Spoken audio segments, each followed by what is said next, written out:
I'm 74 years old. I have $2 million in the bank. I have a resume that would make your jaw drop. I built structures in Chicago that scrape the clouds, and will show you the evidence of how I ruined my life. Look closely. This isn't just a drawing. This was my God. For 40 years, I worshiped at the altar of what you call success. If you're clicking on this video because you want to know how to be successful, this isn't the place. I am not here to teach you how to succeed. I am here to tell you why your definition of success is a trap that is going to steal your wife, alienate your children, and leave you awake in a house at 3 a.m. talking to a camera because the house is too quiet. I'm running out of time. And if you're listening to this, so are you. Let me explain what that actually feels like. It's not dramatic. There was no moment where everything collapsed at once. It was small things. Waking up in the middle of the night for no clear reason. Looking at the clock, 3 in the morning, lying there, fully awake, already thinking about tomorrow's meetings. The house was quiet, not peaceful, quiet in an empty way. Martha was sleeping next to me, but I wasn't really with her. I was already gone, mentally at work, mentally planning, mentally solving problems that would still be there in the morning. That's when I started noticing something. My body was always tired, but my mind never rested. Even on weekends, even on vacations, I would reach for my phone out of habit. No messages, no emergencies, just emails I had already answered. And that's when the thought crept in, slowly, not all at once. If something happened to me tonight, what part of me would actually be missed? Not my job, not the money, not the problems I solve for other people, just me. That question stayed with me. I didn't answer it back then. I buried it under work, like everything else. Before I tell you about the mistake, you need to understand the architecture of the lie. I grew up in Pittsburgh, steel country. My father, Frank, he was a foreman, a man made of iron. He didn't speak, he commanded. He didn't love, he provided. I remember coming home from school one day. I was 10. I placed a report card on the kitchen table. It was a 95, a near perfect score. My father looked at it, took a drag of his cigarette, and asked one question. Where are the other 5 points? That question didn't just hurt my feelings. It became my operating system. I didn't understand it that day. I just stood there, 10 years old, staring at that paper, trying to figure out what I had done wrong. 95 was supposed to be good. It felt good on the way home. I remember rehearsing the moment in my head, putting the paper on the table, waiting. But when he asked for the other 5 points, something shifted. Not anger, not sadness, confusion. Because what he was really saying was simple. What you are is not enough yet. He didn't yell, he didn't hit me, he didn't insult me, and that's what made it dangerous. Because I learned something very early.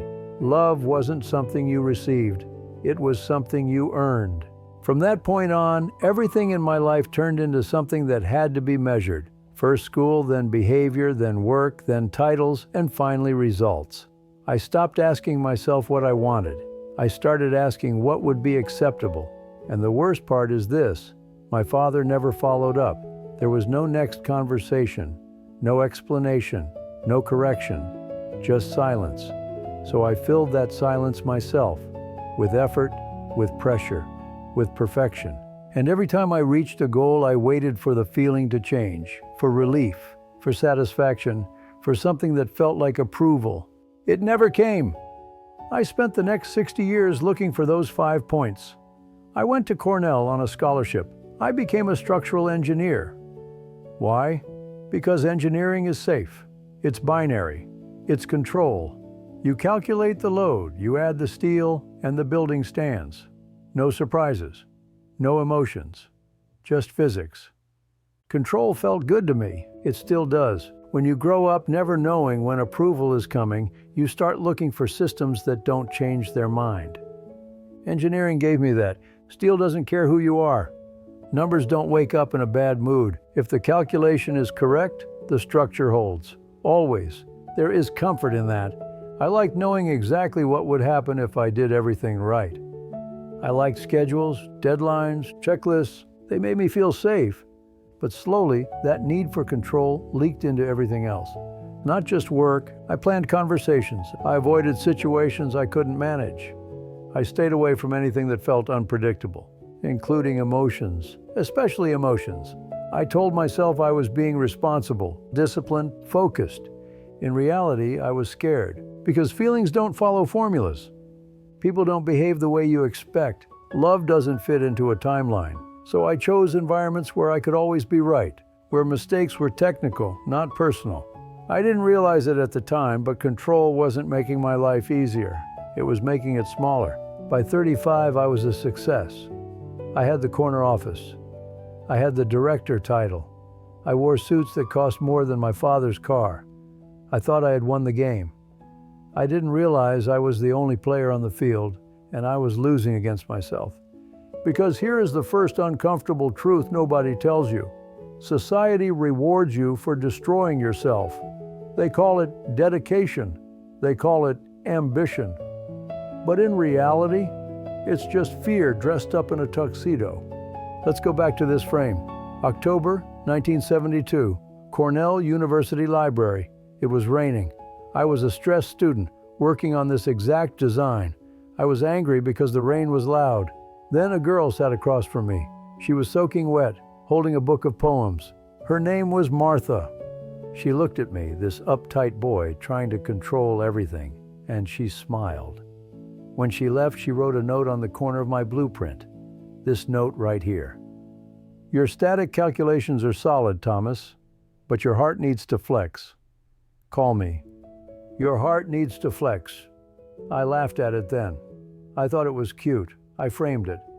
I hung this on the wall of every office I ever had. For 40 years, clients would come in, look at it, and say, "Oh, how romantic." I was a fraud. I didn't hang this up because I loved her. I hung it up because it made me look like a human. In reality, I never let my heart flex. Not once. Rigidity is good for skyscrapers. It is fatal for humans. I treated my marriage like a project, efficient, structured. I treated my wife like a loyal employee. She kept the house warm, she raised the kids, she waited. And what did I do? I checked my watch. I looked at my blueprints. Not now, Martha. Next year, Martha. After this merger, Martha. Do you know what someday actually means? It means never. It wasn't just Martha. The poison of success spills over. It drowns your children. I have a son, David. He lives in California now. He's very successful. He's a CEO. And we haven't had a real conversation in 3 years. Why? Because I did to him exactly what my father did to me. When David was 10, he entered a science fair. He wanted to build a bridge, like his dad. He started gluing popsicle sticks together. It was messy. It was crooked. It was a child's work. I couldn't stand it. My son cannot be average, I told myself. So I took over. Move over, David, let me show you. I stayed up all night. I built a perfect architectural model. It was flawless. It was brilliant. And it wasn't his. When they called his name for first place, he didn't smile. He looked at the trophy. Then he looked at me with this terror. He learned the lesson I taught him. Your best isn't good enough. Only perfection matters, and the result is more important than the process. Now he is 45. He is divorcing his wife. He is going to therapy. He climbed the ladder I built for him, and now he is jumping off the top. And that is my legacy, not the buildings. That boy's pain. My friend Charlie used to say, "Tom, you are an encyclopedia that nobody reads." Charlie was a disaster by my standards. He had no money, no career. But when Charlie died, people spilled out of the church. They laughed, they cried, they told stories. When I retired, forced into retirement at 65, do you know what happened? I walked out of the building with a cardboard box. The phone stopped ringing that afternoon. The respect I sacrificed my life for, it evaporated in 4 hours. So here is the warning. Success is a terrible goal because it is a moving target. You get the promotion, you want the next one, you get the million, you want two. It is a hunger that eats you. I am living in Vermont now. I spend my days fixing broken radios and old chairs. And I am happier now sanding a piece of wood for my grandson Leo than I ever was in that corner office.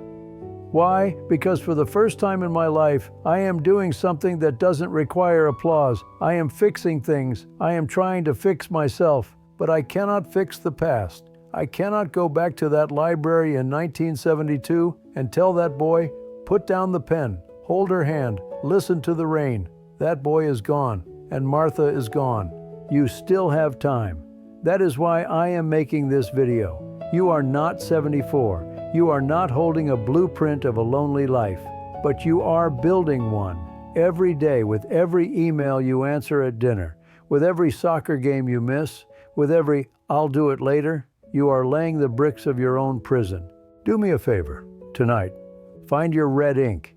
Find the person who tells you to flex your heart, not your wallet, and listen to them.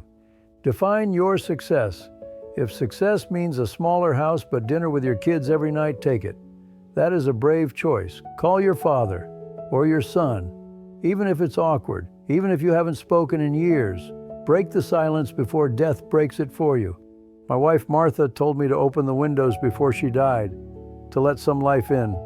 I'm trying, Martha. I'm trying. Don't wait until you're my age to realize you climbed the wrong wall. Take a breath, look around, and please live before it's too late.